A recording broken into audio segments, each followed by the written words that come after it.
Welcome back after the break. اور اب ہم بات کریں گے تھیٹرز کے حوالے سے, کیونکہ آپ کو پتہ ہے کہ تھیٹرز کے حوالے سے جو اس وقت چھاپے جاری ہیں حکومت کی جانب سے, پنجاب حکومت کی جانب سے, جس کی جو کیمپین ہے اس کو خود لیڈ کر رہی ہیں عظمہ بخاری صاحبہ, وزیر اطلاعات ہیں. اور اس حوالے سے یہ کہا جا رہا ہے کہ جہاں پر فحاشی کے کام ہوتے ہیں یا پھر اس طرح کی آپ یہ کہیں کہ کردار ہوتے ہیں ان کا کریک ڈاؤن کیا جا رہا ہے. اور ساتھ ہی ساتھ عظمہ بخاری کی جانب سے یہ بھی کیا گیا ہے کہ ان کو وارننگز بھی جاری کی گئی ہیں.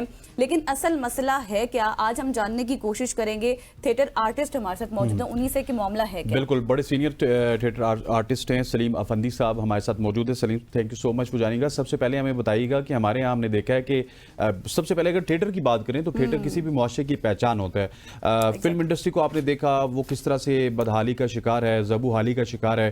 تھیٹر پنجاب کے کچھ ایریاز میں چل رہے تھے اور ملک کے بیشتر ایریاز میں وہ بند ہو چکے ہیں, لیکن ابھی ان پہ کریک ڈاؤن جو ہو رہا ہے وہ بھی فحاشی کے نام پہ. کیا یہ ٹھیک ہے؟ کچھ تھیٹرز اس طرح کا کام کر رہے ہیں, کیا سمجھتے ہیں آپ؟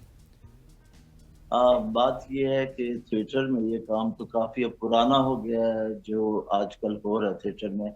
اور جو عظمہ بخاری صاحبہ نے یہ سلسلہ شروع کیا ہے تو یہ سلسلہ پچھلی گورنمنٹ کے دوران بھی ہوا تھا.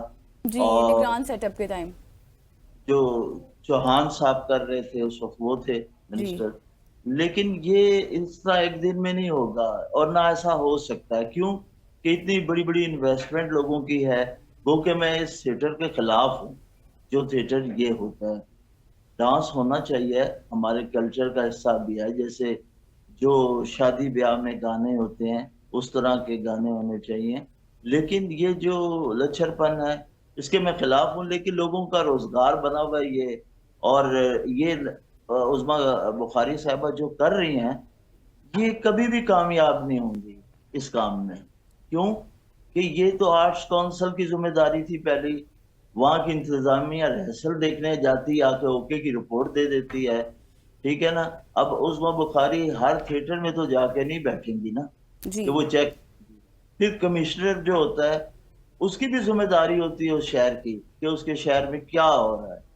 تو جب یہ لوگ اس میں کوئی بھی انٹرسٹیڈ نہیں ہے, انڈسٹری اسی لیے بند ہوئی تھی کہ فلمیں کون لوگ بنانے لگے تھے, وہ بند ہوگی. آج ہماری انڈسٹری ان قریب ٹیلی ویژن کے اوپر یہ جو ٹاک شو, یہ کامیڈین بٹھا کر اور جو مختلف گفتگو ہوتی ہے ان کی بھی زوم میں نہیں کرتے ہیں, لیکن کچھ سیدھی بھی باتیں کر دیتے ہیں. یہ بھی کچھ دن کے لیے یہ بھی بند ہو جائیں گے ٹیلی ویژن کے اوپر, کیونکہ ہم نے ہماری جو منسٹری آف کلچر ہے اس کی ذمہ داری اس نے آج تک یہی نہیں قبول کیا کہ یہ لوگ کون ہیں, یہ رائٹ والے ہیں یا لیفٹ والے ہیں, کیونکہ ان کی اپنی سمت ٹھیک نہیں ہے. اور یہ آرٹسٹوں کے مسائل کبھی بھی نہیں حل کر سکتے. آرٹسٹ اپنا مسئلہ خود حل کریں گے. اس میں آرٹسٹ بھی قصوروار ہیں, اس کے اندر ڈائریکٹر بھی ہیں, رائٹر بھی ہیں. ہمارا رائٹر تو مر گیا ہے تھیٹر کا, کیونکہ آج کل جو سب سے پہلے اسکوٹنگ کون لوگ کرتے ہیں, آرٹس کونسل. تو آرٹ کونسل اسکرپٹ کوئی لیتی ہے اور وہاں ہوتا کچھ ہو رہا ہے, اور دیکھنے بھی وہی جا رہے ہوتے ہیں کیونکہ انہوں نے رپورٹ دینی ہوتی ہے. تو یہ عظمہ بخاری صاحبہ کے معذرت سے کہ ان کے بس کی بات نہیں ہے, یہ کسی کے بس کی بات نہیں ہے. پالیسی بنا رہے ہیں ہم, میں نے ان کا انٹرویو سنا تھا کہ وہ پالیسی ایک بنا رہے ہیں تھیٹر کے لیے اور کلچر کے لیے. یہ میٹنگیں ہوں گی, اس کے بعد کوئی رزلٹ, ان کے پاس پروگرام ہی نہیں. آگے اکیڈمی بنانے کا کیا مقصد ہے؟ میں نے دنیا کی جہاں بھی اکیڈمیوں کے بارے میں سنا ہے وہ انڈیا کی اتنی بڑی ہے, وہاں سے ایکٹروں کے بیٹے تو گھروں سے آ کے ہیرو ہو گئے, ہیروئنیں ہو گئی. اس اکیڈمی کا کوئی بہت قسمت اس کا ساتھ دے تو آ جاتا ہے. اکیڈمیوں سے کوئی ایکٹنگ سیکھی نہیں جاتی, اس کے بارے میں اس کو معلومات ہو سکتی. سلیم صاحب, جس طرح سے ابھی آپ کہہ رہے ہیں, آپ خود یہ بات کہہ رہے ہیں کہ یہ کلچر اب چینج ہونا چاہیے. ایک سنہری دور تھا تھیٹرز کا جب ایک بڑی کلاس کے لوگ یہاں پر آ کر بیٹھا کرتے تھے, پھر آہستہ آہستہ وہ جگہ جگتوں نے لے لی, اور اب جو ٹائٹل آپ لوگوں کے مطلب تھیٹرز کے ساتھ لگا ہوتا ہے وہ کہا جاتا ہے کہ پنجاب کے جو ہیں یہ عباشوں کی یہ جگہ بن گئی ہے تھیٹرز. اب عظمہ بخاری صاحبہ جو سٹیپس لے رہی ہیں, یا پھر اس سے پہلے جو نگران سیٹ اپ میں سٹیپس لیے گئے تھے, آپ نے درست فرمایا کہ ان کی کوئی آگے ہم نے دیکھا کہ بس تھوڑے عرصے کے لیے بند ہو جاتے ہیں, پھر اس کے بعد دوبارہ وہی کام شروع ہو جاتا ہے. بٹ آپ کیا سمجھتے ہیں کہ ایسے کون سے سٹیپس لینے چاہیے جو کہ ہمیں مستقبل میں بھی نظر آئیں؟ ایسا کیا ہونا چاہیے کہ یہ ٹائٹل اب ختم ہو جائے تھیٹرز کے اوپر سے؟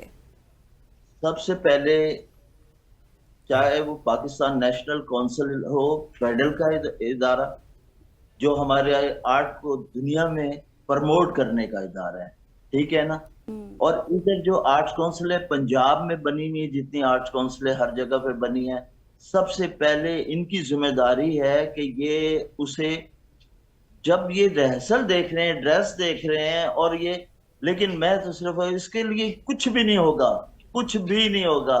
آج میری عمر 60 سال ہو گئی ہے، 35 سال میں نے تھیٹر کیا ہے، ملک سے باہر بھی کیا ہے۔ ہم فیملی لوگ دیکھنے کے لیے آتے تھے۔ عمر شریف صاحب کا ایز اے ڈائریکٹر میں نے 4 ڈرامے یہاں کیے ہیں، اور رنگیلا صاحب کے ساتھ کیے ہیں، اور اسماعیل پارا صاحب کے ساتھ، ذوالقرنین حیدر کے ساتھ۔ وہ فیملی آتی تھی۔ آپ یقین کریں کہ ہم اس وقت 16 لاکھ روپے کا پاکستان نیشنل کونسل کے حال سے ہم نے ریٹرن اٹھایا ہے، جبکہ ہماری پروڈکشن 6-7 لاکھ کی ہوتی تھی، لیکن فیملی آتی تھی، پورے پورے گھر آتے تھے۔ آج تو تھیٹر لوگ گالی سمجھتے ہیں کہ ٹھیک ہے نا۔ اب اس کو مٹانا یہ کسی کے بس، یہ ایک بہت بڑا مافیا ہے جی، اس میں آرٹسٹوں کی بھی انوالومنٹ ہے، اس کے اندر علاقے کے بدماش بھی انوالومنٹ ہے، پولیس ڈپارٹمنٹ بھی انوالومنٹ ہے، یہ سارے لوگ انوالومنٹ ہے ان کی، اور اتنے بڑی جنگ کوئی بھی نہیں لڑ سکتا۔ یہ اپنے فارم ہاؤسوں پہ جاؤ کے شادیوں میں انہی آرٹسٹوں کو بلا کے جو ساری رات ڈانس کرواتے ہیں، تو وہ سر وہ بہت بڑا مافیا ہے۔ یہ جو گاؤں سے اٹھ کے بیچاری آتی ہے لڑکی ایکٹر بننے، یہ اس کو ڈانسر بنا دیتے ہیں، اس کے لیے استاد رکھ دیتے ہیں، 3 مہینے اس کی ٹریننگ دی جاتی ہے، اور وہ ڈانسر بن جاتی ہے۔ نہ اس کو ایکٹنگ آتی ہے، نہ کچھ آتی ہے، وہ پھر اس کو لباس بھی وہ پہنا دیتے ہیں۔